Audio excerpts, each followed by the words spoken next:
வாரத்தின் முதல் நாளே தேவனை தொழுது கொள்ளும்படியாக கூடி வந்திருக்கிறதான உங்கள் யாவருக்கும் கிறிஸ்து இயேசுவின் நாமத்தினாலே உங்களை வாழ்த்துகிறேன். நாம் சத்தியத்துக்காக தெரிந்து கொள்ளப்பட்ட வேத பகுதியை நாம் வாசி கேட்டோம். ரோமர் 8ஆம் அதிகாரம் 28ஆம் வசனம் எல்லாருக்கும் ஒரு பரிச்சயமான ஒரு வேத பகுதி தான். மறுபடியும் அந்த வசனத்தை நம்ம வாசிக்கலாம். ரோமர் 8 எடுத்துட்டு பாருங்க. அன்றையும் அவருடைய தீர்மானத்தின்படி அழைக்கப்பட்டவர்களாய் தேவனிடத்தில் அன்பு கூறுகிறவர்களுக்கு சகலமும் நன்மைக்கு ஏதுவாக நடக்கிறது என்று அறிந்திருக்கிறோம். இந்த வசனத்தை நல்லா கவனிக்கல. அவருடைய தீர்மானத்தின்படி அழைக்கப்பட்டவர்களாய், உலகத்தில் வாழக்கூடிய தேவனுடைய பிள்ளைகளுக்காக தேவன் என்ன வச்சுக்கிறாருன்னா ஒரு தீர்மானம் வச்சுக்கிறார். அந்த தீர்மானம் என்னங்கிறத வேத வாக்கியத்துல தேவன் நமக்கு வெளிப்படுத்துகிறாரு. அதோடு மாத்திரமல்ல, நியாய தீர்ப்பினாலே தேவனுடைய பிள்ளைகள் எல்லோரும் எதை சுதந்திரித்துக் கொள்வாங்கன்னா தேவனுடைய மகிமை என்ன செய்வாங்கன்னா சுதந்திரித்துக் கொள்வாங்க. வேத வாக்கியம் பாருங்க, அவருடைய தீர்மானத்தின்படி. பாருங்க, இன்னைக்கு நிறைய பேர் நாங்கள் தேவனால் அழைக்கப்பட்டோம் அப்படின்வாங்க.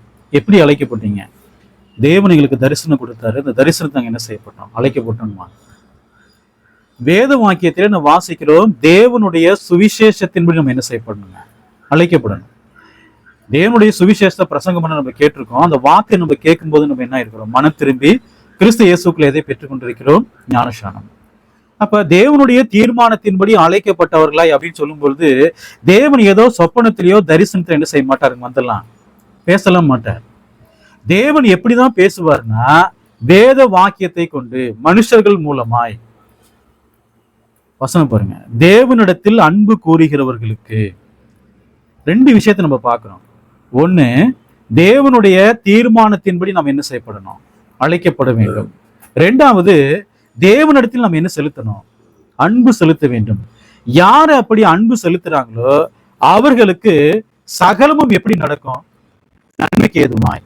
இந்த பூமியில் மாத்திரமல்ல, இயேசு கிறிஸ்து வருகின்ற பொழுது தேவனிடத்தில் அன்பு கூறுகிறவர்களுக்கு, தேவனுடைய தீர்மானத்தின்படி அழைக்கப்பட்டவங்களுக்கு சகலமும் எப்படி நடக்கும், நன்மைக்கு ஏதுவா என்ன செய்யுங்க, நடக்கும். சிலர் சொல்றாங்க, தேவன் என்னுடைய காதுல பேசுறாருன்றாங்க. தேவன் காதுல பேசுறாரு, தரிசனத்துல என்ன செய்யறாரு, வெளிப்படுத்துறாரு.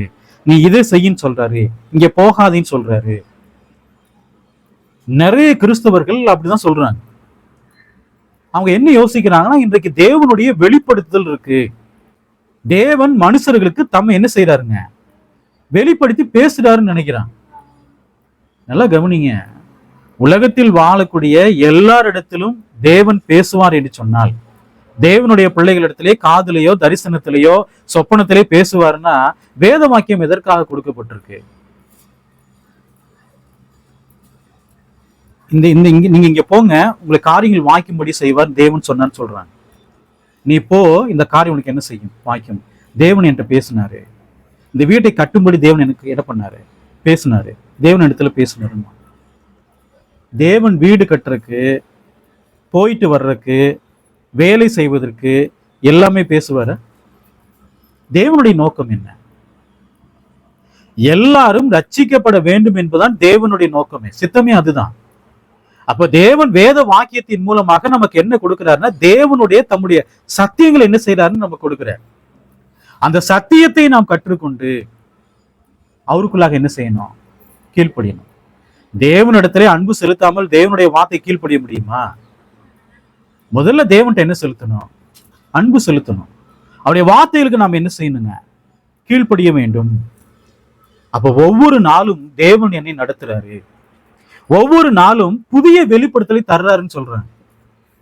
தேவன் அப்படி தர்றாரு பாருங்க. இந்த வேத வாக்கியத்துல நம்ம பார்க்க போறோம். சில பேர் என்ன சொல்றாங்கன்னா, தேவன் வேத வாக்கியத்தை கொடுத்துட்டாரு, அதை படிச்சு நம்ம தெரிஞ்சு நடக்கணுங்க, தேவன் எந்த கிரியும் செய்ய மாட்டாருன்னு சொல்றாங்க.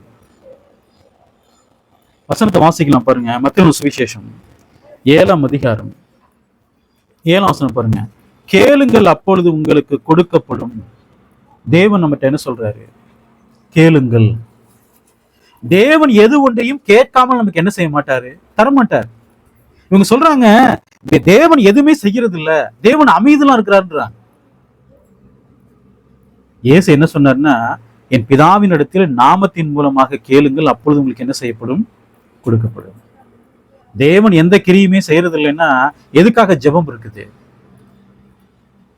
நாம் தேவனிடத்திலே ஜெபிக்க வேண்டிய அவசியம் இருக்கிறது. கேளுங்கள். அப்ப இயேசு கிறிஸ்து வருகிற வரைக்கும் எப்போது கேட்டாலும் தேவன் நம்முடைய ஜெபத்துக்கு பதில் கொடுப்பாரு. நம் தேவனுக்கு பிரியமானதை செய்வோம் என்று சொன்னால் எப்பொழுது கேட்டாலும் தேவன் என்ன கொடுப்பாரு? பதில் என்ன செய்வாருங்க? கொடுப்பாரு. அந்த வசனம் பாருங்க, மத்தேயு 7:8 வசனம். ஏனென்றால் கேட்கிற எவனும் பெற்றுக்கொள்கிறான்ற. தேவன் என்ன கேட்டாலும் தருவாரு. இயேசு இங்க எதை பத்தி பேசுறாரு? ஞானம், தேவனுடைய ஞானத்தை பத்தி பேசுறாரு. நிறைய பேர் என்ன யோசிக்கிறாங்கன்னா, தேவன்கிட்ட எது கேட்டாலும் தருவாருன்னு நினைக்கிறான். தேவன் எதுல பிரியப்படுவாரு? சாலமோன் தேவனிடத்துல ஜெபிக்கிறாரு, எனக்கு நல்ல என்ன செய்யுங்க, உணர்ந்து கொள்ளுதலை தாருங்க, ஞானத்தை தாருங்கன்னு ஜெபிக்கிறார். அது தேவனுடைய பார்வையிலே உகந்த விண்ணப்பமா இருந்தது. உலக ஞானம், தேவனுடைய ஞானம். உலக ஞானம் எங்க இருக்கு? உலகத்துல இருக்கு. தேவனுடைய ஞானம் எங்க இருக்கு? தேவனிடத்துல இருக்கு. அப்ப நாம் என்ன கேட்கணும் தேவனிடத்துல? உம்முடைய ஞானத்தை தாருங்கள். வேத வாக்கியங்களை நாம் கற்றுக்கொள்ள வேண்டும் என்று சொன்னால் யாருடைய ஞானம் அவசியம்? தேவனுடைய ஞானம் அவசியம். வேத வாக்கியத்தை எல்லாராலும் என்ன செய்ய முடியாதுங்க? உணர்ந்து கொள்ள முடியாது. படிக்க முடியுமே ஒழிய உணர்ந்து கொள்ள முடியாது. அப்ப இயேசு சொல்றாரு, நீங்கள் பிதாவின் இடத்தில் கேளுங்கள், அப்ப என்ன செய்வார்? உங்களுக்கு கொடுப்பார். என்ன கேட்கணும்? இந்த பூமிக்குரிய ஆசீர்வாதம் எல்லாமே கேட்கறத தேவன் அதுல பிரியப்படுவார? பணப்பிரியன் பணத்தினாலே திருப்தி அடைவது இல்லை. ஐஸ்வரனாக வேண்டும் என்று விரும்பாதே. விசுவாசத்தை விட்டு வலிவி என்ன செஞ்சிருவாங்க? வெளிக்கு போயிருவாங்க. ஐஸ்வரனாக வேண்டும் என்று பிரயாசப்படாதே. அப்ப தேவன் என்ன விரும்புறாரு? தேவனிடத்தில் என்ன கேட்கணுங்க? ஞானம். வேத வாக்கியத்தை நாம் கற்றுக்கொள்ள வேண்டும் என்று சொன்னால் அதான் தேவனுடைய தீர்மானமே. வேத வாக்கியத்தை கற்றுக்கொள்ளாமல் நாம் நித்திய ஜீவனையோ பரலோகத்தை என்ன செய்ய முடியாதுங்க? பெற்றுக்கொள்ள முடியாது. வேத வாக்கியத்தில் நமக்கு என்ன சத்தியங்கள் வெளிப்படுத்தப்பட்டிருக்கோ அந்த சத்தியங்களை உணர்ந்து கொள்ளும்படியாக என்ன செய்யணும்? தேவனிடத்திலே ஜெபிக்க வேண்டும். யோவான் புஸ்தகம் 16ஆம் அதிகாரம் 13ஆம் வசனம் பாருங்க. சத்திய ஆவியாகி அவர் வரும்போது சகல சத்தியத்திற்குள்ளும் உங்களை நடத்துவார். அவர் தம்முடைய சுயமாய் பேசாமல் தாம் கேள்விப்பட்டவைகள் யாவையும் சொல்லி வரப்போகிற காரியங்களை உங்களுக்கு அறிவிப்பார். பாருங்க, இந்த வெளிப்படுத்துதலுக்கும் உணர்ந்துவதற்கும் வித்தியாசம் நம்ம புரிஞ்சுக்கணும். இன்றைக்கு நிறைய கிறிஸ்தவர் சொல்றாங்க, தேவன் எனக்கு வெளிப்படுத்துறாருன்னு சொல்றாங்க. தேவன் இன்றைக்கு நமக்கு வெளிப்படுத்தலை கொடுக்கிறாரா அல்லது உணர்ந்துகுதலை கொடுக்கிறாரா? தேவன் வெளிப்படுத்தலை கொடுக்கிறாருன்னா அது ஒரு புஸ்தகமா எழுதணும். யார் எழுதுறா? பைபிள் இருக்கக்கூடிய 66 புஸ்தகங்கள் தேவனுடைய வெளிப்பாடு. பரிசுத்த மனுஷர்கள் மூலமாக தேவன் தம்முடைய வேத வாக்கியத்தை என்ன பண்ணிக்கிறாருங்க? கொடுத்துக்கிறார். இன்னும் எனக்கு வெளிப்பாடு வேணும்னு கேட்கிறான். தேவன் என்கிட்ட பேசணும், நான் என்னென்ன செய்யணுங்கிறத அவர் எனக்கு சொல்லணும், அப்படி சொல்றாருன்னு சொல்றான். இந்த வேத வாக்கியத்துல சத்திய ஆவியாகி அவர் வரும்போது சகல சத்தியத்திற்குள்ளும் உங்களை நடத்துவார். இந்த வேத வாக்கியத்தை இயேசு யார்கிட்ட பேசுறாரு? அப்போஸ்தலர்கள். சகல சத்தியம் சொல்லும் பொழுது ஏதாவது மிச்சம் இருக்கா? அப்ப சகல சத்தியமும் யார் மூலமாய் வெளிப்படுத்தப்பட்டது? அப்போஸ்தலர் மூலமாக வெளிப்படுத்தப்பட்டு நமக்கு எழுதி என்ன செய்யப்பட்டிருக்கு? கொடுக்கப்பட்டிருக்கு. அப்ப தேவன் இன்றைக்கு வெளிப்படுத்துதலை கொடுக்கிறாரு, வெளிப்படுத்துறாரு நிறைய காரியங்களை இல்ல. நிறைய பேர் சொல்றாங்களே தேவன் வெளிப்படுத்துறாருங்க. 2-3 சாட்சியினாலே ஒரு காரியம் நிலவரப்படுன்ற.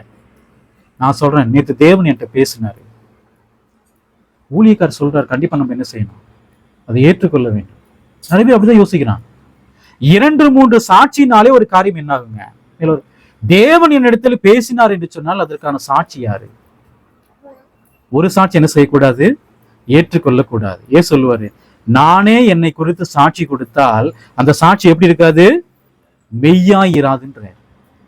நான் தேவனிடத்துல பேசினேன், பரலோகத்துக்கு போயிட்டு வந்தேன், நான் சொல்றேன்னு வச்சுக்கோங்களேன், நீங்க அதை ஏற்றுக்கொள்றீங்கன்னா தேவன் நியாயத்திற்குனால கேள்வி கேட்பார். ஆண்டவரே உங்களுடைய ஊழியக்காரர் தானே சொன்னாரு, உம்மை பார்த்தேன், பரலோகத்துக்கு போனேன்னு சொன்னேன்னு சொன்னாரு. தேவன் கேட்பார். 2-3 சாட்சினாலே ஒரு காரியம் வரும். 2-3 சாட்சி இருக்கா நான் சொன்னதுக்கு? நான் சொல்வது நீங்களே ஏற்றுக்கொள்ள வேண்டும். அப்ப இன்றைக்கு நிறைய பேர் அப்படிதான் சொல்றாங்க. இன்னைக்கு தேவன் என்ன செய்யறாரு? உணர்ந்து கொள்ளுதலை கொடுக்கிறார். 2 தீமோத்தேயு புஸ்தகம் 3ஆம் அதிகாரம் 16, 17 பாருங்க. வேத வாக்கியங்கள் எல்லாம் தேவ ஆவியினால் அருளப்பட்டிருக்கிறது. தேவனுடைய மனுஷன் தேறினவனாகவும் எந்த நற்கிரியும் செய்ய தகுதி உள்ளவனாக இருக்கும்படியாக. 2 தீமோத்தேயு புஸ்தகம் 3ஆம் அதிகாரம் 16ஆம் வசனத்துல வேத வாக்கியங்கள் எல்லாம், வேத வாக்கியங்கள் எல்லாம் சொல்லும் பொழுது எவ்வளவு புஸ்தகங்கள்? 66 புஸ்தகங்கள். இதெல்லாம் யாரால் கொடுக்கப்பட்டிருக்கு? தேவ ஆவியினால். இதுதான் வெளிப்படுத்துதல். 66 புஸ்தகம் தேவனுடைய வெளிப்பாடு. இனிமேல் நமக்கு ஏதாவது வெளிப்பாடு இருக்குதா? இருக்கா? எந்த வெளிப்பாடுமே கிடையாது. வசனம் பாருங்க. வேத வாக்கியத்தை கொடுத்துக்கிறாரு. எதுக்காக இந்த வேத வாக்கியத்தை கொடுத்துக்கிறாரு? தேவனுடைய மனுஷன் தேறினவனாகவும், நாம் எல்லோரும் யாரை போல் தேர வேண்டும்? கிறிஸ்து இயேசுவை போல் தேர வேண்டும். அதுக்காக தான் வேத வாக்கியம் கொடுக்கப்பட்டிருக்கு. புதிய ஏற்பாட்டுல 27 புஸ்தகங்கள் கொடுக்கப்பட்டிருக்கு. நோக்கம் என்ன? நாம் கிறிஸ்து இயேசுவை போல் தேர வேண்டும். ரெண்டா சொல்ல பாருங்க, எந்த நற்கிரியும் செய்ய தகுதி உள்ளவனாகவும் இருக்கும்படியாக. ரெண்டாவது என்னன்னா, இந்த பூமியில நாம் இருக்கிற வரைக்கும் தொடர்ந்து என்ன செஞ்சுக்கிட்டே இருக்கணும்? நற்கிரியை தொடர்ந்து செஞ்சுக்கிட்டே இருக்கணும். இதற்காக தான் வேத வாக்கியம் என்ன செய்யப்பட்டிருக்கு? கொடுக்கப்பட்டிருக்கு. அதோடு மாத்திரமல்ல, 17 பாருங்க, அவைகள் உபதேசத்துக்கும் கடிந்து கொள்ளுதலுக்கும் சீர்திருத்தலுக்கும் நீதியை படிப்பித்தலுக்கும் பிரயோஜனம் உள்ளவைகளா இருக்கிறது. வேத வாக்கியத்தை படிக்கும்போது, அந்த உபதேசத்தை கேட்கும்போது நம்ம என்ன ஆகிறோம்? கடிந்து கொள்ள படிக்கிறோம். வேத வாக்கியம் நம்மை கடிந்து கொள்ளுது. ரெண்டாவது பாருங்க, அது சீர்திருத்தல் பண்ணுது. நம்மிடத்துல ஏதாவது குறைகள் இருக்கும் என்று சொன்னால், ஆவிக்குரிய வாழ்க்கையில பாவங்களோ குற்றங்களோ இருக்கும் என்று சொன்னால், அது என்ன பண்ணும்? அந்த வார்த்தை, தேவனுடைய வார்த்தை, அது சீர்படுத்து. மூணாவது சொல்ற பாருங்க, நீதியை படிப்பிக்குது. ஒவ்வொரு நாளும் தேவனுடைய சத்தியங்களை நாம் கேட்கின்ற பொழுது நாம் எதை படிக்கிறோம்? தேவனுடைய நீதியை படிப்பிக்கிறோம். வேத வாக்கியங்கள் எல்லாம் பரிசுத்த ஆவியின் மூலமாக சகல சத்தியமும் யார் மூலமாய் கொடுக்கப்பட்டிருக்கு? அப்போஸ்தலர் மூலமா நம்ம என்ன செய்யப்பட்டிருக்குங்க? தீர்க்கதரிசி மூலமாக எழுதி நமக்கு என்ன செய்யப்பட்டிருக்குன்னா கொடுக்கப்பட்டிருக்கு. இந்த சகல சத்தியத்துல நம்ம என்ன கத்துக்க முடியும்? தேவனுடைய சத்தியமான வார்த்தைகள் எல்லாவற்றையும் நம்ம என்ன செய்ய முடியுங்க? கற்றுக்கொள்ள முடியும். இல்லைங்களா? சரி, இப்ப கேள்வி என்னன்னா, வேத வாக்கியம் என் கையில இருக்கு, நான் வேத வாக்கியத்தை படிக்கிறேன், அதன் மூலமா கற்றுக்கொள்ள முடியுமா? நீங்க லைப்ரரிலாம் போனீங்கன்னா அங்க பைபிள் வச்சிருப்பாங்க. ஏன் வச்சிருக்காங்கன்னா யார் வேணாலும் படிக்கலாம். சரி, இந்த பைபிள் ஒருத்தர் போய் எடுத்து போய் படிக்கிறாரு, அவருக்கு எதாவது புரியுமா? எதுவுமே புரிய. காரணம் என்ன? அது கதை புஸ்தகமா? அது தேவனுடைய வார்த்தைகள். அந்த தேவனுடைய வார்த்தைகளை நாம் உணர்ந்து கொள்ள வேண்டும் என்று சொன்னால், தேவன் நமக்கு எதை கொடுக்கணும்? உணர்ந்து கொள்ளுதல். கொலோசையர் புஸ்தகத்துல பாக்குறோம். கொலோசையர் 1ஆம் அதிகாரம் 9-10 வசனங்கள் பாருங்க. இது நிமித்தம் நாங்கள் அதை கேட்ட நாள் முதல் உங்களுக்காக இடைவிடாமல் ஜெபம் பண்ணுகிறோம். நீங்கள் எல்லா ஞானத்தோடும் ஆவிக்குரிய விவேகத்தோடும் அவருடைய சித்தத்தை அறிகிற அறிவினாலே நிரப்பப்படவும், சகலவித நற்கிரியமாகி கனிகளை தந்து தேவனை அறிகிற அறிவில் விருத்தி அடைந்து கர்த்தருக்கு பிரியம் உண்டாக அவருக்கு பாத்திராய் நடந்து கொள்ளவும். வசனத்தை நல்லா பாருங்க. கொலோசை சபையாருக்கு அவர் எழுதுறாரு, நீங்கள் எல்லா ஞானத்தோடும் ஆவிக்குரிய விவேகத்தோடும் அவருடைய சித்தத்தை அறிகிற அறிவினாலே நிரப்பப்பட வேண்டும். நம்ம எதனால் நிரப்பப்படணும்? தேவனுடைய சித்தத்தை அறிகிற அறிவு. தேவனுடைய சித்தத்தை அறிகிற அறிவு நமக்கு வேணும்னா, தேவனுடைய எல்லா ஞானமும் நமக்கு என்ன செய்யப்படணுங்க? கொடுக்கப்படணும். ஆவிக்குரிய விவேகத்தை என்ன செய்யணுங்க? தேவன் நமக்கு கொடுக்கணும். அதோடு மாத்திரமல்ல, 10ஆம் வசனத்துல பாருங்க, சகல நற்கிரிலுமாகிய கனிகளை தந்து தேவனே அறிகிற அறிவில் விருத்தி அடைந்து. வாரத்துல ஒரே ஒரு நாள் சபை கூடி வரணும், 1 மணி நேரம் சத்தியத்தை நம்ம கேட்கிறோம். எந்த அளவுக்கு நம்ம வளர முடியும்? சத்தியத்தை அறிகிற அறிவுல விருத்தி அடையணும்னா தொடர்ந்து வேத வாக்கியத்தை நம்ம என்ன செய்யணும்? தொடர்ந்து கற்றுக்கொள்ளணும். அப்போஸ்தலர் 2ஆம் அதிகாரத்துல சபை ஸ்தாபிக்கப்பட்ட போது விசுவாசிகள் எல்லா வீடுகளையும் கூடி வந்தாங்க. தினந்தோறும் வேத வாக்கியங்களை ஆராய்ந்து பார்த்தார்கள். எத்தனை பேர் பைபிள் எடுத்து காலையில் நம்ம படிக்கிறோம்? ஒரு கடமைக்கு சில பேர் செய்வாங்க. ஒரு வருஷத்துல என்ன செய்ய போறேன், வேத வாக்கியத்தை படிச்சு முடிக்க போறேன்ட்டு ஒரு நாளைக்கு 3 அதிகாரம் 4 அதிகாரம் படிப்பாங்க. ஜனவரி 1ஆம் தேதி ஆரம்பிச்சாங்கன்னா டிசம்பர் 31ஆம் தேதி படிச்சு முடிச்சிருவாங்க. அதுக்கப்புறம் சொல்லுவாங்க அடுத்த வருஷம் என்ன செய்ய போறேன், படிக்க போறேன். அப்படியே படிச்சுக்கிட்டே இருப்பாங்க. வேத வாக்கியத்தின் அந்த எழுத்துக்களை மாத்திரம் படிப்பாங்க. அந்த சத்தியங்களை என்ன செய்ய முடியாது, அவங்களால உணர்ந்து கொள்ள முடியாது. ஏன் உணர்ந்து கொள்ள முடியாது? காரணம் என்ன?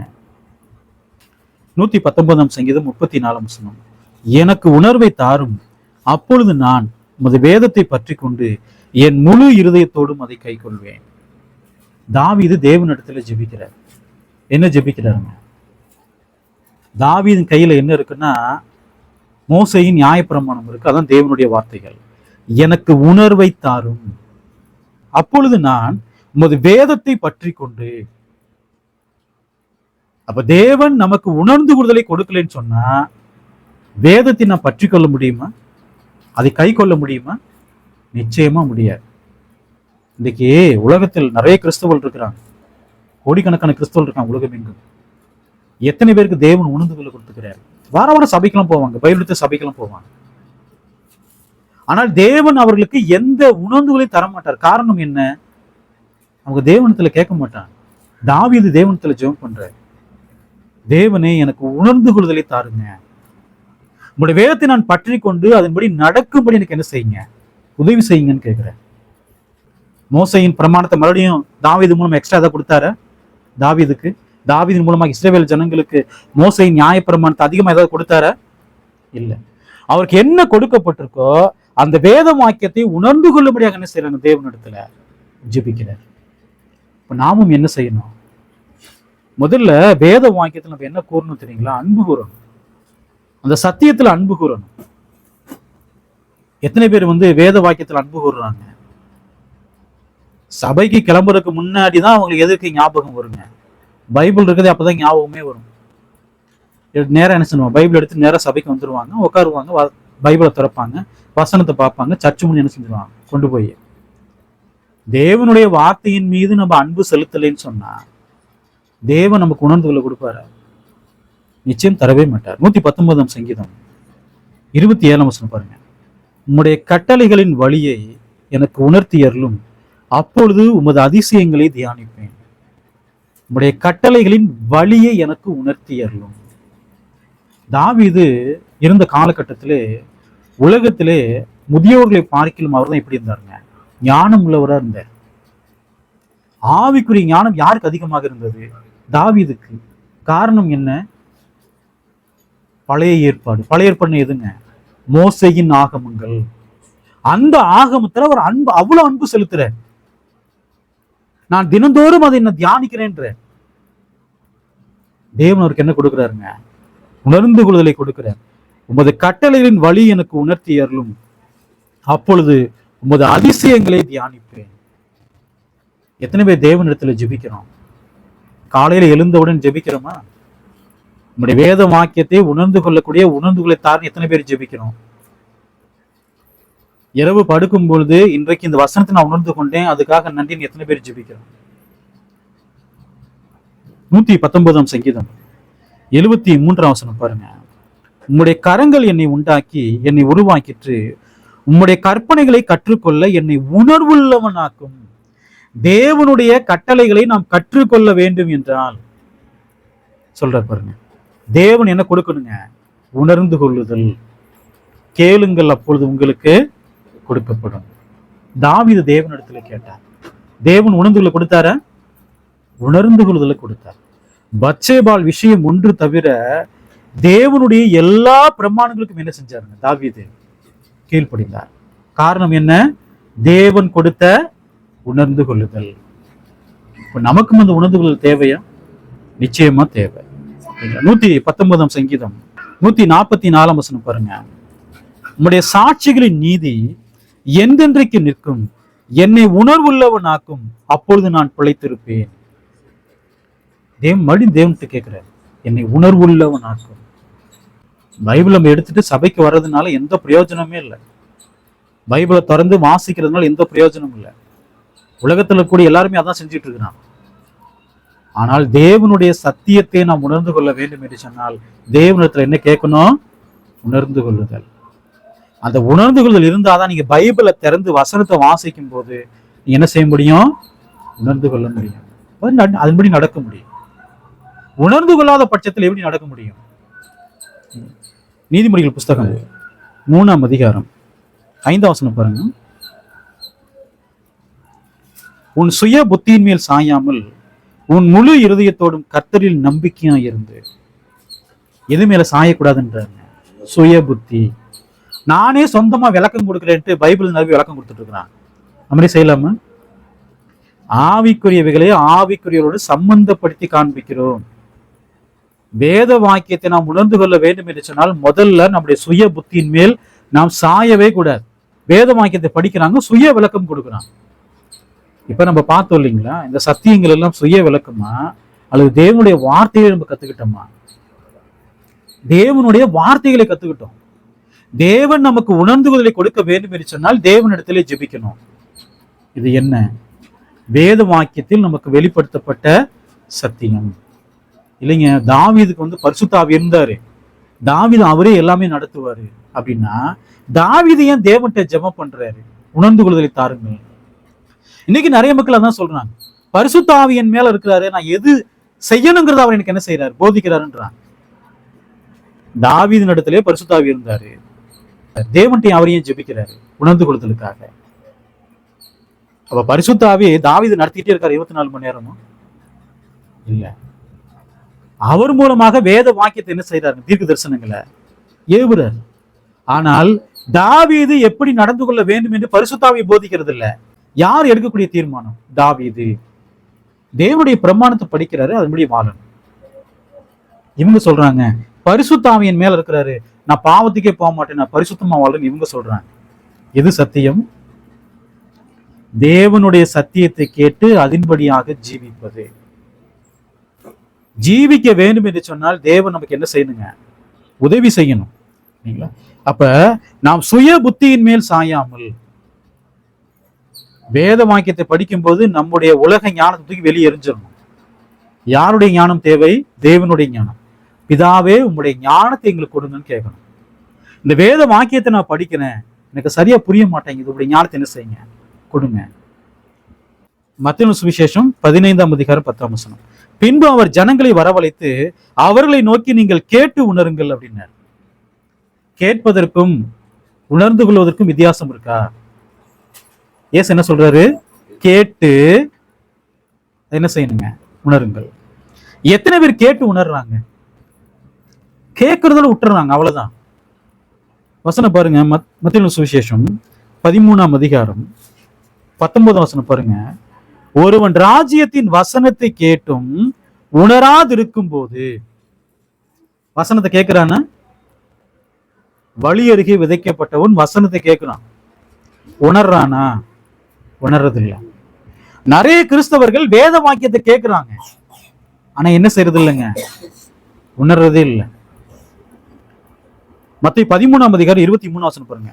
நல்ல நிலத்தில் விதைக்கப்பட்டவனும் வசனத்தை கேட்கிறவனும் உணர்கிறவனுமாயும் இருந்து 100ஆகவும் 60ஆகவும் 30ஆகவும் பலன் தருவான் என்றார். நல்ல நிலத்தில் விதைக்கப்பட்டவன் பாருங்க, வழி அருகே விதைக்கப்பட்டவன் வசனத்தை கேட்கிறான், ஆனால் வேத வாக்கியத்தை கேட்டவன் என்ன செய்யறது இல்ல? உணர்றது இல்ல. நல்ல நிலத்தில் விதைக்கப்பட்டவன் வசனத்தை கேட்கிறான், வசனத்தை என்ன செய்யறான்? உணர்றான். உணர்ந்து என்ன கொடுக்கிறான்? பலன் கொடுக்கிறான். 30, 60, 100 பலன் கொடுக்கிறான்.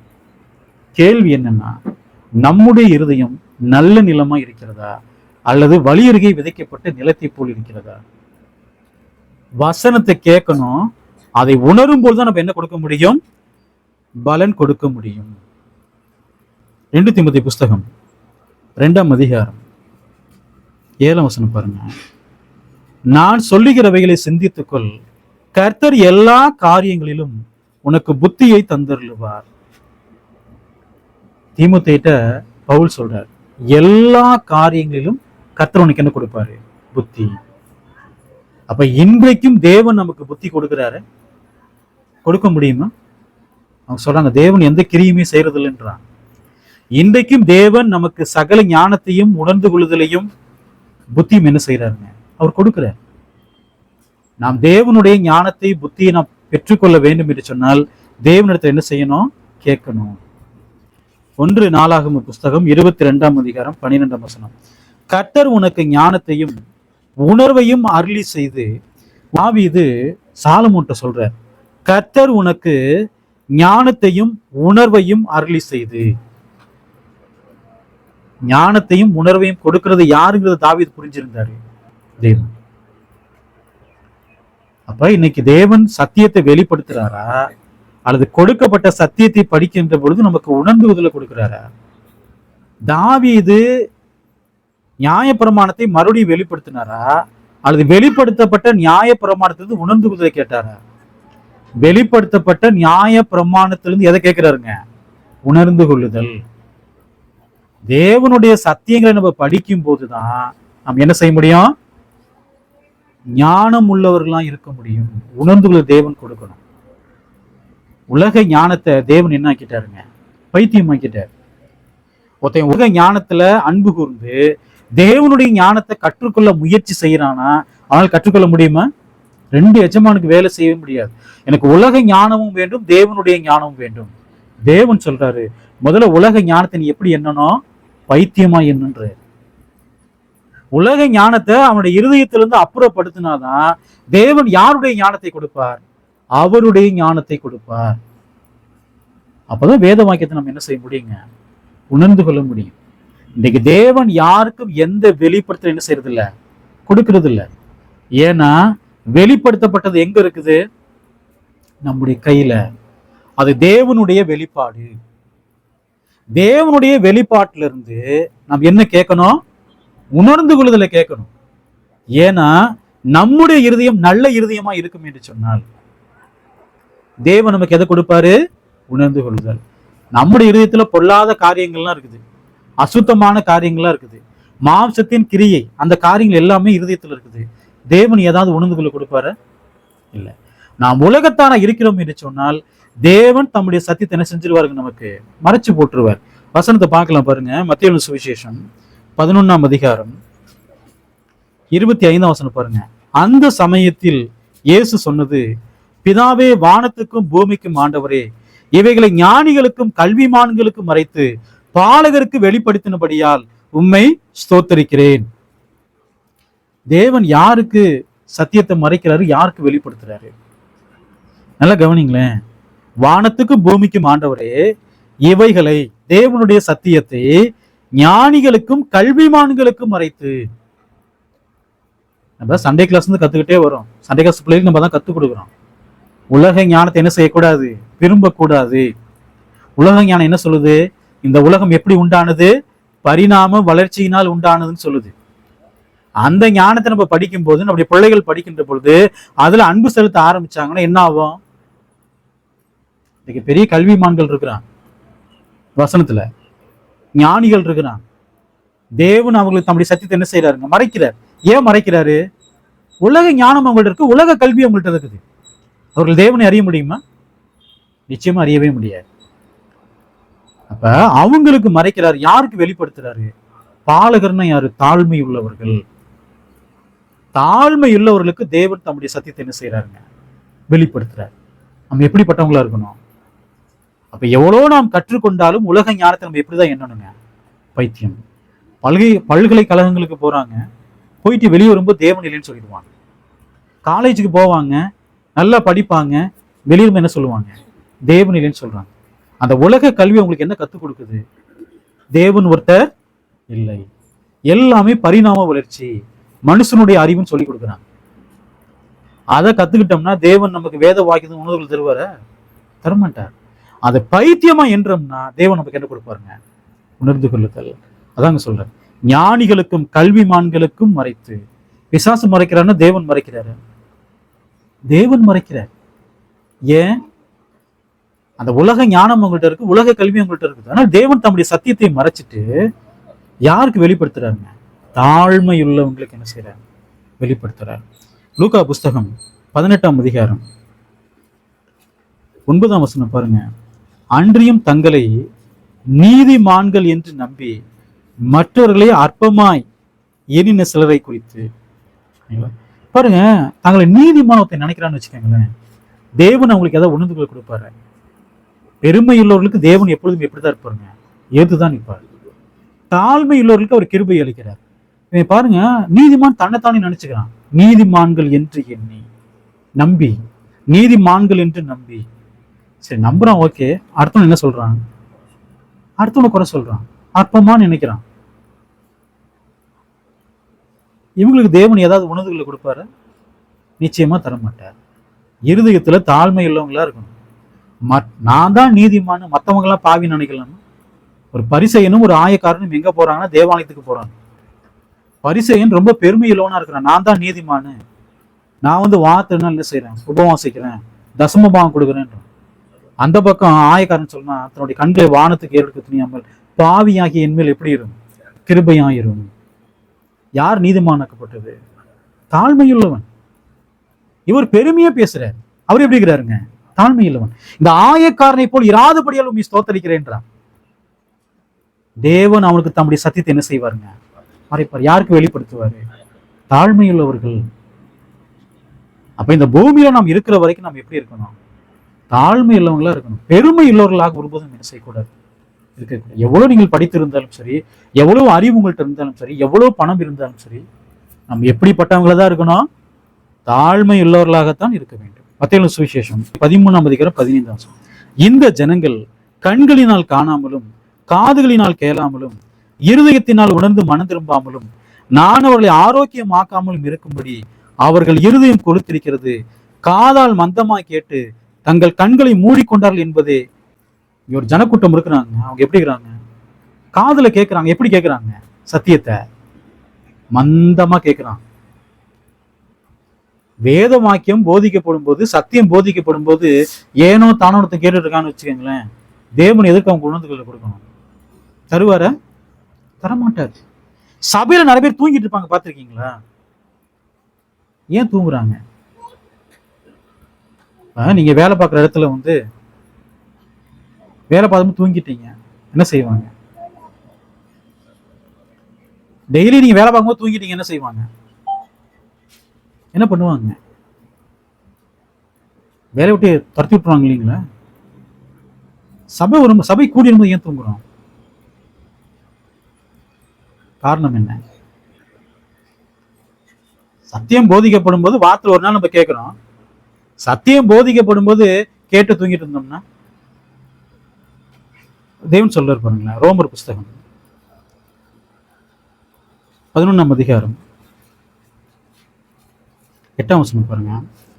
கனநித்திரின் ஆவியையும் காணாதிருக்கிற கண்களையும் கேளாதிருக்கிற காதுகளையும் தேவன் அவர்கள் கொடுத்தார் என்று எழுதியிருக்கிறபடி ஆயிற்று. கனநித்திரையின் ஆவி. தேவன் என்ன ஆவி அனுப்பிடுறாருங்க? கனநித்திரையின் ஆவி அனுப்பி விட்டுருவார். ஏன்னா அவங்க எப்படி இருக்கிறாங்கன்னா, காதால் மந்தமா கேட்கிறாங்க, தங்கள் கண்கள் என்ன செஞ்சுக்கிறாங்க? மூடிக்கிறாங்க. தேவன் மேல இருந்து பாப்பாரு, எதை அனுப்பி விட்டுறாருங்க? கனநித்திரையின் ஆவி அனுப்பி விட்டுறாரு. அந்த கனநித்திரையின் ஆவி அவங்களுக்குள்ள வந்துச்சுன்னா அவங்க என்ன செய்வாங்க? தூங்க ஆரம்பிச்சுவாங்க.